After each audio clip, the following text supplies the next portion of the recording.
Bosolo na maloba, bosolo na maloba. Salut à tous, vous qui êtes nombreux en ce moment pour l'émission Nabino Bosolo na maloba. Je suis animé d'une grande joie pour nous présenter l'émission Oyo. Et vous me connaissez très bien, comme on a dit Kobola.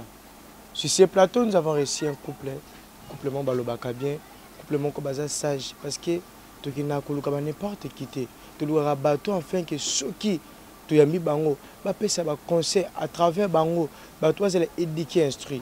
Ils sont là sur ce plateau. Bonjour. Oui, bonjour, journaliste. Bon, mon nom c'est Yves Yohan.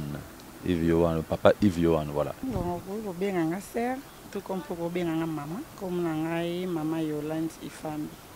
Très bien.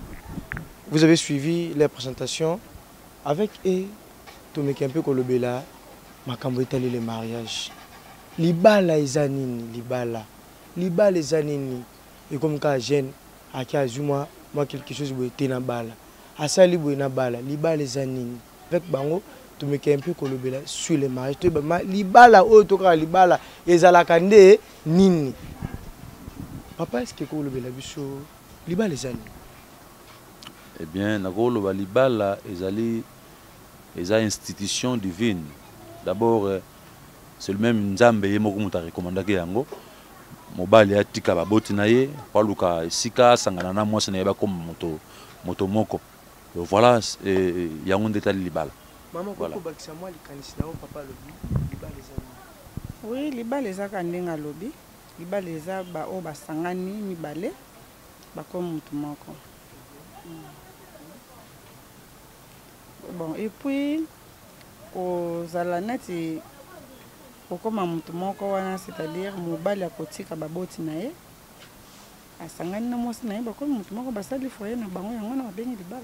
Ok, très bien. Ce que tant que le but que non, libala les alliés, bosangania, mobile, na moi, c'est-à-dire, mobile à tiki ya baboti, moi c'est tiki ya baboti, bakom mouton. C'est que n'eng mobile n'mbal pas qu'on proposer le cas beaucoup mouton. Bomelanga tata na okondima parce que ça bosangani ya ndongo le biona bala proposer viki bolingani makasi ko mutu mo bala bo doit to lingani nga bala singi na bomelanga tata no poto kuma na mbongo est-ce que non wana eza libala te est-ce que libala e sengeli fo bosala boko marke mobala yelio likambo mona eza normal ondimika po boko mutu moko non mutu moko na sens wana te tozolo mutu moko na sens ke bolingo bomoko likanisi moko ya malamu mais te likanisi oyo ezali ya mabe moninga yeli oyo ndimi yango parce que bokomi mutu moko te. Très bien. Papa, est-ce que qui confirme ma comment le dit que non liba les a bosangani là moi c'est non bali ba basangani po bakuma mutu moko?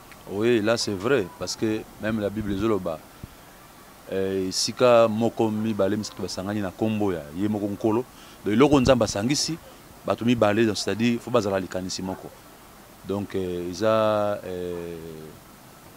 moi c'est mobile base dans likanisi moko po ba otambola bien soki bato mibale bazo sanga basangani bazo tambola malamu te c'est que ba otambola malamu te parce que basangani te. Voilà donc libala eza en tout cas bomoko faut l'union ezala na boyokani soki boyokani nde bo otambola malamu soki boyokani te c'est que bo otambola malamu te la mo mabale belé ezokufa lelo suite ya boyokani kozanga boyokani parce que là où il y a l'amour c'est là où nden kola yaka ko renier. Alors si ka oyo nkola zate bolingo zate c'est que nkola ko ya ko renete yango nzoma ba difficulté koti mingi na mabala à cause ya kozanga boyokani et le qui va divorcer belé on a bali pour les meilleurs pour les pires mais comme sous spirité et comme makamu susu yango nzoma ba jeune mingi au bali au divorcer lobi o keyo susu mususu balo divorcer lobo cause donc tant bazolo ba mobile il faut trouver moi c'est malamu c'est-à-dire il faut trouver faut vraiment koluka moi c'est ni na malamu et puis surtout moi soyez binzambe quand une femme connaît le Seigneur peut-être wane kozala retrouver bonheur parce que Bible zoloba celui qui trouve une très bonne femme trouve le bonheur donc voilà. Est-ce que na kati ya libala ni baloba le bonheur est-ce que na kati ya libala ils toujours le bonheur? Bon sur na lobi bonheur ezalaka pas si peu ezalaka c'est-à-dire la difficulté pe ezalaka c'est-à-dire même tout le monde va boire beaucoup la biso pe va kolisa biso très bien parce que pe la difficulté na bango pe ezalaki mo ba to bazu ba le mo to jupete to la linzala mais le génération na biso de lelo tozoyeba susu valeur ya libala te donc toyebi valeur nango te yango ozomona telengana makambo eta ya libala donc badifficulté ezalaka nzala ekokozala pasi ekokozala alors faut koyeba kosurmonte biloko nyonso wana alors kozanga ya mobali ekomisa mwasi lokola neti ke okomi mobali lokola neti aza eloko te pasi aza na eloko te non ntango azwaki yo alingaki yo bozalaki mwasi na mobali olingaki ye pour le meilleur pour le pire babeti bino maboko tout le monde était là balé bameli et comme la difficulté yo olembi na lesi pe mingi na lembi non tous les gestes ça la bolingo c'est au nom de l'amour c'est-à-dire ceux qui bolingo ça au sala moninga no mabete voilà très bien madame Yolande Yohan est-ce que vous pouvez dire quelques difficultés ou ils la kati ya libala bon ba difficulté ya libala vraiment eza ebele ponga na yebi beaucoup plus na kopesa moi conseil na bandeko na biso ba futur marié ba nouveau marié na sens que difficulté ya libala eza ebele mais na kokata na mukuse que difficulté mususu ya libala mobali mususu bozaki na ye na kisheri comportement mususu bokomi na ndako comportement changé mobali akotisi infidélité mobali makasi po mibali mususu baza vraiment donc azosala mabe me andingi kondima mabe na ye te kibongai oyo na ndako azozwa mbongo ezomonana te na ndako do bamakambo moko oyo yo mwasi okoki kosupporte yango te mais yango tozosenga fo kozala sikoyo na motema bomama parce que soki oza motema bomama te okofanda na libala te mosusu baréalité eyaki ebele mobali azozwa mbongo mais mbongo yo mwasi otikala komona mbongo ya mobali te akopesa oka mbongo akolia esili oyebi te soki azwaki combien soki autaki nango wapi oyebi te donc place wana il faut tozalaka même na bososoli na komikitisa likambo ekokoya bozwi vraiment motema ya monene ya bomama komaîtrise yango soki ngonga kosolola ezali bosololi mobali mosusu mpe azalaka ngonga kosolola ekoki bosola boye te nalingi te zwa ntan ya kotika oke ntango ozoforce ye mpe makanisi ekomi soki ndenge nini donc place wana trouble vraiment ekoki kokota yango nazoloba mingi na bandeko na biso basi tozala na motema monene ya bomama po soki toza na mitema wana te tokovanda na mabala te parce que mabala makambo ebele bonheur peza autant tolinganaka soki tomona bonheur soki tomonaki bonheur te toyingaki toya te ntango yo oyese ke omonaki bonheur moko boye ntango omoni bonheur na nsima bonheur mpasi mpe eza yango nde tobosanaka te ke ntango ya mpasi nazwa temps ya komaîtrise libala mpo navanda na bota na kolisa bana namona bakoko nde yango wana mwa conseil na kopesa. Ok papa lelo phénomène yaka tovanda ereni na kati ya RDC surtout na kini awa omona mobali moko azwa sente mwasi ate bon nabala ete na sente tovanda na ndako tosala vie na biso est-ce que phénomène yaka tovanda koyi kolobela nini mpona eza malamu to eza mabe phénomène yaka bon logiquement parlant eza malamu te. Cela veut dire d'ailleurs c'est un péché ils ont le sumo donc toujours vivre contrairement le banzambe ne le banzambe lobby. Cela veut dire mutu yaka to vanda bon toujours mon phénomène en et comme moi mingi parce que moi vie pe ça comme vie européenne comme un peu difficile tout so mona azogma chéri na ye alors bon ah pourquoi nazo luka pe moi obala ezate misa pe na Congo misa pe ezate bon na sa nini wanza na moi studio na ngai nazo ma chéri lo kwaza zemi to vanda ka mukolo nkola opambola to balani ya onzo mona mama kama comme moi mingi mais conseil ezaka soki mutu azana décision ya kozwa sala likambo boye soko mi kotisi penza osalango libala ezalango ezakalango straté ezaka bo moko bo yokani o mikangi penza soko zoka 100 au lieu 20 au mi 80 soko zoka 50 au lieu 30 au bombi 20 c'est ça malema mais no mona mutu komi responsable lelo o sel pe foyer na yo nzambe pas le kumu. Très bien. Voilà. Siko papa tozona malika moko ezo tungisa biso na kati ya mboka oyo. Quand est-ce que mutu esengeli ya bala? est-ce que tout le monde a bana 13 ans na zemi bana 14 ans na zemi mo bokesini ezobunga biso quand est-ce que moto sengeli ya bala à quel âge? Bon, normalement moto fa bala il faut être adulte, faut être non adulte, un mineur na évité mineur 16 ans de 18e déjà na tango ya lelo nde tout le monde makambo. Oh, à l'époque tango ba boti na biso biloko na ezala raté. Ezala raté donc moto fa bala il faut être adulte. Faut la polyball les apona bana mikete. Tout le monde ngo esengo lelo moi ça na ezemo na ki pa mbali na ngai. Or normalement libala eza na pona agité. Ngal ba libala il faut avoir la maturité. Donc moto aza mature. Nde moto abonga libala et non moto aza immature aucun libala parce que na libala oza immature yeba ke o ko botie na loko te ko souffrir suka nango kozonga psiko utake parce que libala eza lipana nguba te eza ntsaka te.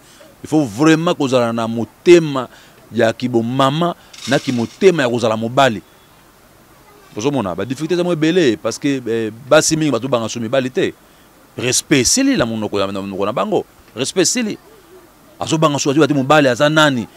Or soki totali tango nkola sali mokili na ye asalaki liboso mobali asali mobali alalisi mobali pongi po azwa kote moko na mopandi na ye asala mwasi c'est-à-dire mwasi aza toujours na sous ordre mobali na ye akosa eloko te saki mobali na ye bate mais basi alelo tozomona donc lokola asalaka na ye azosuma mo eloko na ye mobali asalaka ye pa asalaka alors valeur ya mobali esili parce que baya azwaka salaire bazwaka salaire. Voilà un peu sika libala et en tout cas et baby et je ben sous sens libala je ben ajouter. OK. Sikoyo papa mais qui un peu kolobela biso. Ozomona ba fille mususu abi non nazolinga tonton na parce que za na mbongo na ye za na mbongo ne belé. Est-ce que continue kopesa na jaba fille ya bongo bazolinga pona intérêt? Ah voilà pourquoi yango moni bazo bebisa ba fille na bango. Parce que d'abord ko envier ozo envier moto yo moni na musika baza na mbongo na ya lingi yo qui vous a dit que c'est le vrai amour. Mobile non ça na vie à moi si un objectif na ye aye pourquoi aye pona nini il faut que objectif ni muto ayeli nini soki bolingo ezali mbala za na mbongo abika lingi mwasi aokena kuluka baboti na ye luki baboti na solina baboti na ye ba pesi ndenge ba sala ba pesi nini nini na facture libala bali mwasi normalement.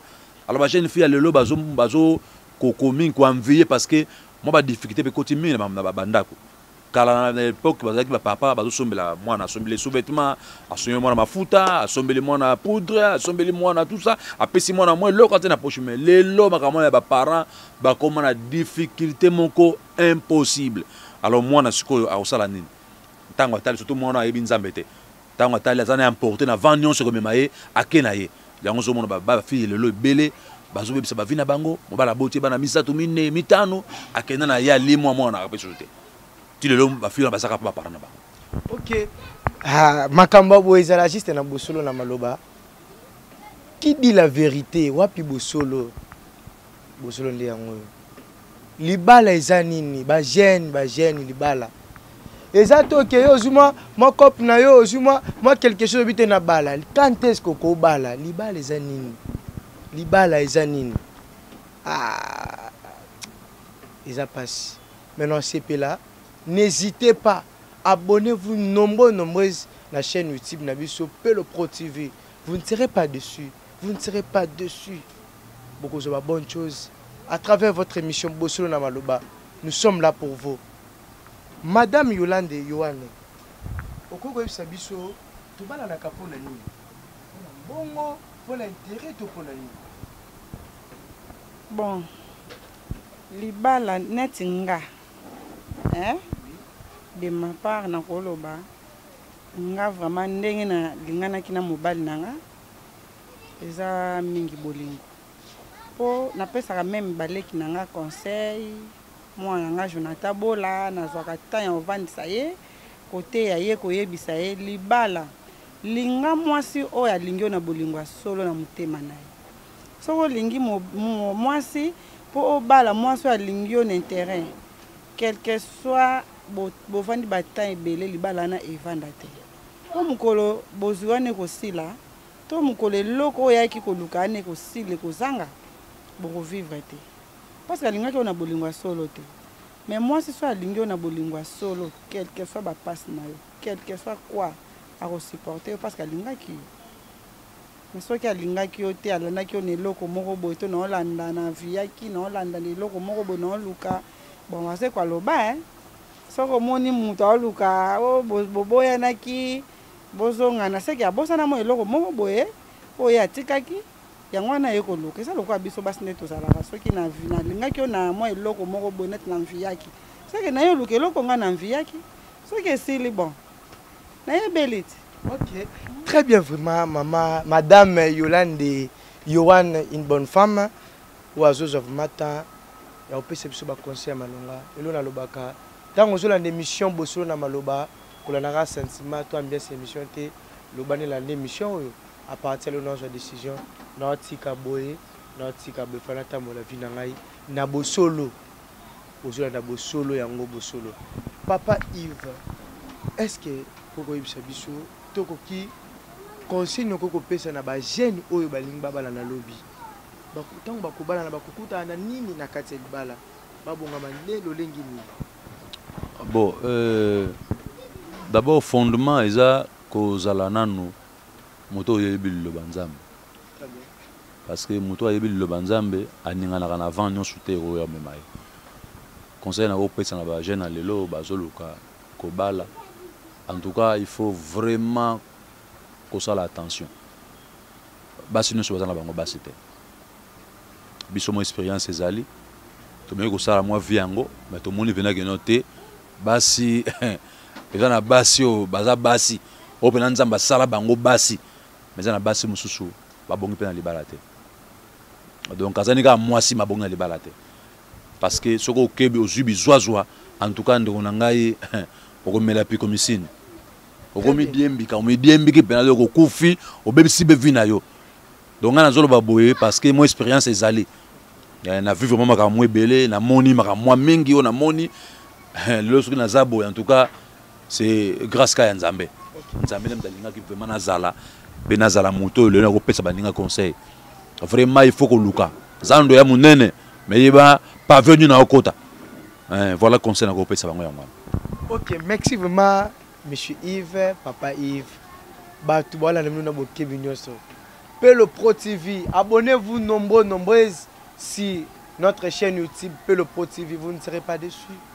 Beaucoup d'émissions qui permettent de la éduquer, instruire, édifier même. Libala bilenge. Quand est-ce que vous faites bala? Libala les anini. Ah. Vraiment une salutation merveilleuse à toi, Merveille Kapongo. Merveille Kapongo, salutation à toi, là où tu es. Mbotena vraiment. Vous avez encore bateau, après ça, je conseil. Pourquoi pas de dire une salutation merveilleuse hein, à Emoko, le président d'Orta Théodore Manza. Est-ce qu'il est arrivé là un jour pour choc na bolingo? Vous avez déjà choc na bolingo? Mais quand on a fait ce choc, mais on a bien blessé de guerre. Dans la moto, na zuma ça c'est moi belé, maman na bolingo. Le monde na bolingo c'est très compliqué. Il faut vraiment qu'on tape dans la zandu. Au téléphone pavillon union na koluka mwasi ozwa po soko luki malamu te ndeko nanga en tout cas okufa makambo eze belé to kotele blo makambo belé mwasi impoli mwasi yebi ko respecter mobilité mwasi za na soumission te mwasi za lolendo orgueil mwasi za na bomba mie belé yango na mituna ka moko ngala bitango nzamba salam Adam tanga lalisaka Adam pongi elo ikamusa ngai pongi Adam lalaka ponzamba zo kote na ye asala mwasi ngala mona rezan likambo ye saka mwasi o mobala yo kate mobala ya olala très bien yango so mona basi bazar le kola doki ba serpent moko na miso ya ko sakana te incroyable mais vrai nazolo bali solo oyo e wuti tata musupa na ngai moko nazolo ba bino boy mais lelo nzambe azwa le coup parce que je suis en vie nazana bon moi parce que ce que nalanda ikanzela peut-être ngana za sudanga na kufa mais lelo je me suis retrouvé avec une dame oyo ameki muke ko consoler mon tema nanga voilà je suis convaincu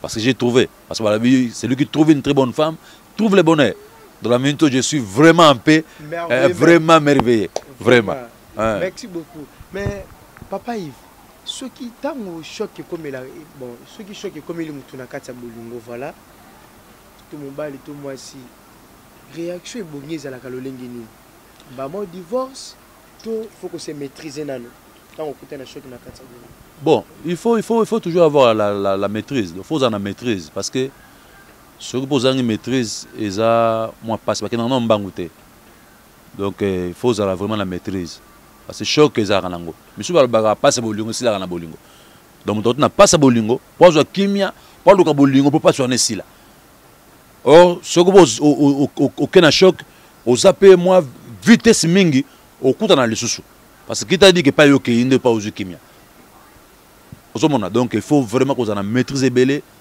et puis ko yeba ko tia motema na yo na kimia parce que bolingo bomaka l'amour tue estomac ezali mon ba tension kirikiri donc on a maîtrise te ko ça n'importe quoi nga y arrivé un jour dans la libanda je me souviens qu'on a la libanda na pas sa bolingo je me suis retrouvé à Capella na va na Capella na vandi tout ça na meli masanga na leli inconsolable seul est arrivé les 5 heures du matin dans nos ondako parce que mazaki choqué hein autant les langages moi ça pesio olobi non awa oh ya poignardenga mais le lodi a fait grâce Nathalie Bouvier-Chinzano là neza yango te alors que dois-je faire fona luka nzela musupona zo kimia parce que vezaka moko za mi balete donc un conseil gratuit sur moni nzela no to kende simbité papa en tout cas même bible zoloba sur moni luso no libaku papa kata yango kata ezala ngo lisumuté. Très bien, ça se passe toujours dans Pelo Pro TV. Abonnez-vous nombreux même hein. Vous s'abonner à la chaîne YouTube de Pelo Pro TV. Vous ne serez pas déçus, vous aurez bonne chose. Et monsieur Koidike Bino, hein, Bino Nabosolo. Voilà votre émission Bosolo Namaloba. Qui dit la vérité, hein? Jésus-Christ Aloba. Je suis le chemin, la vie et la vérité. Qui dit la vérité? Wapi Bosolo, Wapi Bosolo. Ah, libala bagène, libala oyo, Madame Yolande Yohan, une bonne femme, une très bonne femme, une femme sage même, parce que toujours au monde a réponse à ce sabiso, Maloba zo sabiso vraiment à cette bonne femme. Est-ce que conseil de vous ça dans la fille où elle a 13 ans, elle a précipité libala? Bon, ma fille a 13 ans, fille a moi fille ngana obenga fille te parce que na obenga mwana ya 13 ans. Mwana ya 13 ans zana nu mwana na kati ya ndako baboti na ye. Bon, soki mwana ya 13 ans comme vraiment na makanisi ya libala. Ngana opesa mwana 13 ans wana torte na opesa torte pa baboti na ye parce que ngana zana mwana 13 ans. Nazana mu jeune fille na ya 13 ans divine. Soki a komi na makanisi ya kozwa abala. Ngana papa na yeto sala eza skonde siko tor ya baboti pona nga parce que nga naza déjà na mwana ya 13 ans comment na ko permettre mwana ya 13 ans comme ada na makanisi ya kobala c'est ka bandaki ko za makanisi ya kolinga mobali wana pa bala ye na âge nini wana ekozala beaucoup plus conseil ya baboti tozwa moyen ko encadrer bana na biso ya 13 ans 14 ans 15 ans bazwa temps ya kotanga ba réfléchir bien balanda nzela ya bonzambe po lobi nzambe orienté bango malamu. Baboti mwana ko ya o mama anniversaire ya ndeko na ngai ya kamara na ngai babengisi biso otiki mwana ke yebite na sima anniversaire nini komi ba WhatsApp ba Facebook bana 12 ans bazo salela. Est-ce que c'est normal? Biloko wana ndezo sala ke bana ba beba au mona ki mwana moi c'est basé na WhatsApp Facebook azo tenter à préparer futur na ye azo tenter à kotanga. Baboti, suivez seulement, s'il vous plaît. Suivez, landela mwana. Mwana ta komi grande fille. Azaka mwana. Nebaka maluba moko mama moko aloba nanga bi. Ndeko bola, ata komi papa. Liboso nango za juste ka mwana. Baboti tozo ata yo beaucoup la bana. Bien vraiment parce que ozomona mwana bali après une année maman a signé divorce pour la nini parce que bazo qui vraiment tenté à préparer les balles baboti vraiment un grand merci na bateau ba soutenir biso un grand merci vraiment pour pas te dire maman Charlotte Kapongo mbote parce que place vous allez vraiment Jacques Kapongo hein boss là Nicole Hollande biso place Sali hein bon mais qui un peu cause à terre dans l'émission vous ne serez pas dessus papa Yves to komi na ngonga moto benga ngo combat cage wana to bundaraté hein parce que ma cache bunda izana ngoté mais tu poses juste 4 questions tu poses moi 4 questions pour répondre biso mettre aussi là au talent des caméras ma fidèle téléspectateur bala na biso ba mekempe koyoka la réponse na yo vrai ou faux que les loso ota mwana nzela omoni mwasi na yo na ba na mbali msusu vrai ou faux que yo kuboya na nzela c'est-à-dire na nzela avandi na nzela azoleka bango na ba bavandi lolenge mo ya mabe bazo yambana baza kosambrasane yo eta mari ya mwasi wana kokoboya ye to continuer na ye en tout cas mwasi d'ailleurs mwasi yo bimi na ndako na yo na ndako mbali na yo okei ta mususu na bar ovandi na bato tout ça sans que mbali no ayeba liboso d'ailleurs aux en problème sérieux tu aurais un problème sérieux aux en problème sérieux parce que comment moi ça ndako moi ça libala ok va na bar na mobali on ngana ko beta hôtel on sale le hôtel mais yeba que faisons pas na bino parce que aux éduqués parce que mutu moi si nyon ça passe la même déplacement na ye faut mobali na ye ayeba et si quand ni moi c'est nanga kay d'abord bar aucun bar yo mo pourquoi bar za milliers mo beza ba belé ba ba boucho kutu moi c'est na vandi ngala mona yango na fekata jo musule ma na vandi na bona c'est tanda ngala zela moi c'est nanga ya ko va na vandi la moni ba jeune fille ba vandi ngamo na le poso munene wala ba tumana lemba wana ba manga bouchon des fois ba fille ba vandi ba ngomoko ba sikre na bango ba oza ba bouchon ba mi balé na tali mato melongo oh na comprendre ka bato yo bazoluka ngai na le poso mbangu na mutu na buto ko na kei la télé na kei pourquoi parce que na mona que place na vendre c'est un danger ozo mona donc moi si faut yeba que ici kana do kende ici kana ko bomela ngali bala OK très bien ko tangela biso kombo ya ex na moko ah non ex na moko ah non bon le tu vois na ko taka été voilà ba limbisa parce que na utina quand on le combat cage na combat cage aujourd'hui je me retrouve peut-être na ba situation moko bona kutani nango ou peut-être ngamo nazo kumuyi nazo milo bakaka ngabi nzambe osalika ngulu na yo donc na kotanga comme on a été na kotanga nzamba limbisa en tout cas comme na kotanga ngote ça vraiment passé oui na sambelaka limbisa pe bosana ko limbisa ko bosana mais papa da passé ko bosana ko bosana na yo ko bosana mais c'est pas facile bon prière na ngaza nkola pambola kola pambola en tout cas comme na otaka te merci et quoi arrivé là un jour vraiment bovandi ole kananzela plutôt autant mwananzela ndemo za na mutema no mala mwana kutana na ex no moko ya kala aya lobi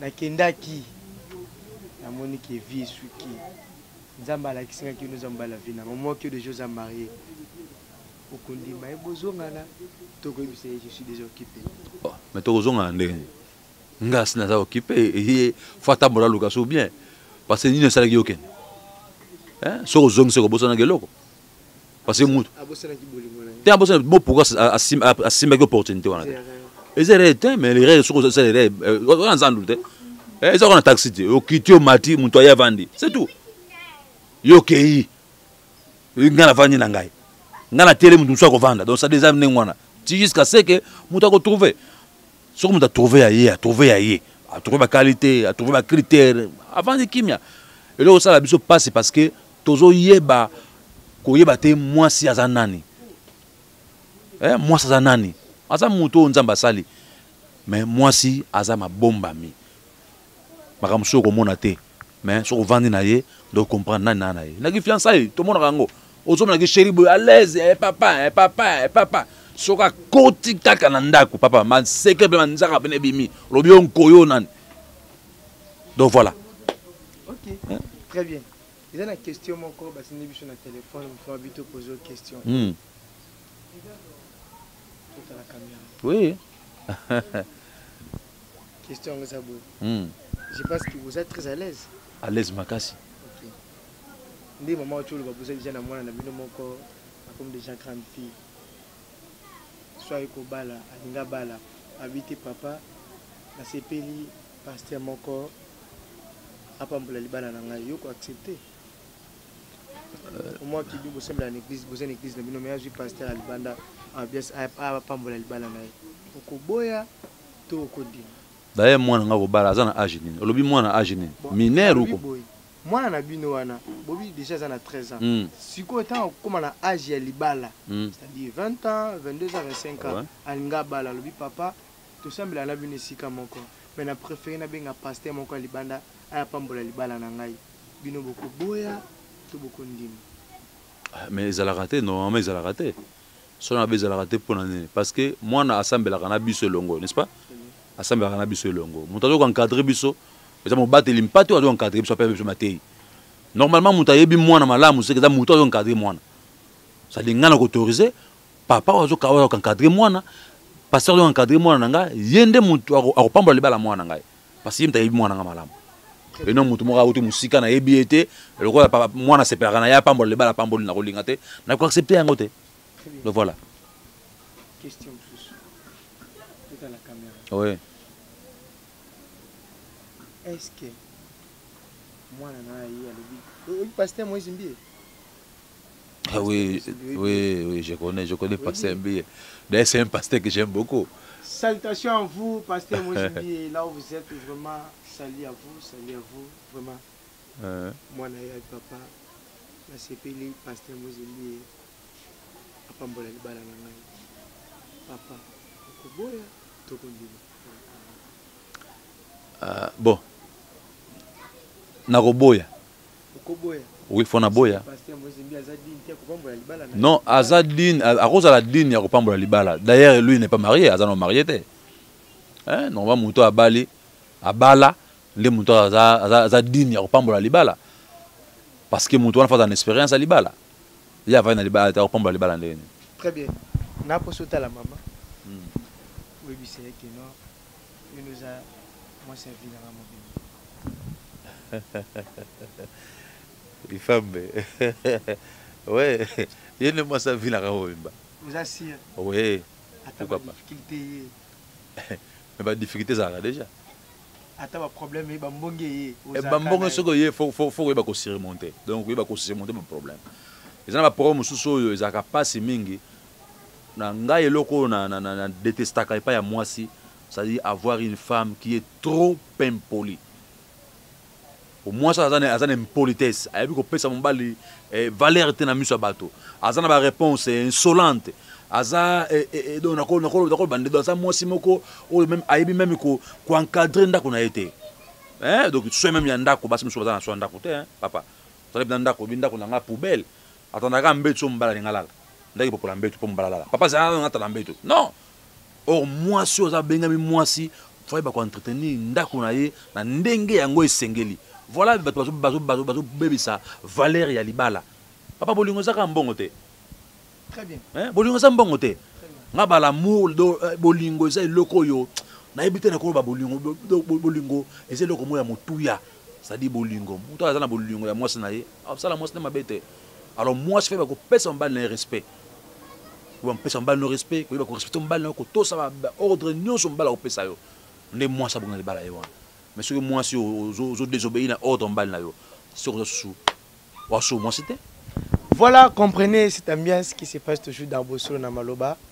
Comme je l'avais dit au début que nous avons réussi un couple merveilleux, un couple très d'une, très sage. Avec eux, on a essayé un peu à collaborer sur les mariages. Batali si biso liba les anines. Libala les anines. Tout qui nous balobi na biso. Non c'est là. Joie tant le baté. Ni dans la émission où il y a Bosolo na Maloba. Nga étant jeune, nga étant futur marié, il bon na salaboy. Nga étant marié, bon na salaboy na ndako libala. C'est ça. Yango wana nde libala. Peu le Pro TV toujours abonnez-vous nombreuses, vous ne serez pas déçus.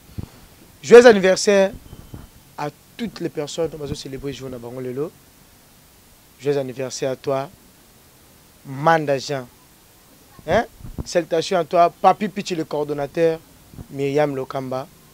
Mes condoléances à toute la famille qui ont perdu leur papa. Et comprenez mon émotion. J'ai perdu mon grand-père, Bimizana Morke. Courage à ceux-là qui ont perdu leur frère. Heureux mariage aussi, Nabawazo Balana Lelo. Hein? Heureux mariage à vous vraiment. Bon Balaneza Mouma et Sengo. Mobile place aux habits, moi c'est Ningao Makasi. Moi je suis Ningao Makasi. Voilà, nous sommes arrivés à la fin de cette émission. Disons un grand merci à mon boss, c'est lui qu'on appelle Cédric Pello. Pourquoi pas de dire un grand merci à ceux-là qui nous soutiennent. Papi Mboma, mon coach, PM. Ndeko Sango Israël Mutombo, mon papa. Un homme sage, un homme très fort, Christian Bossimbe. Pourquoi pas de dire un grand merci à Madame Joëla. Si vous voulez être bien vêtu, bien habillé, contactez Maison d'habillement chez LK Laura Kabeko. Hein? Toyoka bato balati sabiso pe ya belé balati mboka oyo. Mais il on a l'occasion d'angona. Voilà, nous sommes là maintenant dans un moment chez LK Maison d'habillement LK. Vous avez possible décorer ndakuno na ba rideau ya malamu, contactez biso na numéro za na bande passante wana. Toko na Maison d'habillement chez LK Laura Kabeko. Hein? Salutations à toi de lycée Prims, les petits Joan Toy, Patrice Nabaleja et pourquoi pas de dire salutations à toi Docteur Théodore Manza. Qu'il est très haut, te protège vraiment. Dorcas Kapongo, hein? Divine, salutations à toute la famille. Famille Senga, famille Wech, Abigail Wech, Saint-Tiche Wech, Peshibino Mbote, Zambé Apambola Bino, Place Bozali. Et pourquoi pas de dire un grand merci à toute l'équipe technique qui nous a soutenus depuis jusqu'à la fin de cette émission. Voilà, nous sommes arrivés à la fin. Toka Bonabouete. Merci Jésus. Merci Jésus, merci Jésus, alléluia. Merci Jésus, merci Jésus, merci Jésus, merci Jésus, alléluia. Lisi c'est le zalibwe. Ngomba na ngomba, itikala okutana te. Mais batu na batu, ni ba okutana. Bye. Pelo TV, mais libin ambiance, boya kotala monde, boya kotala, Pelo TV, mais libin onde makambwe, Pelo TV nale.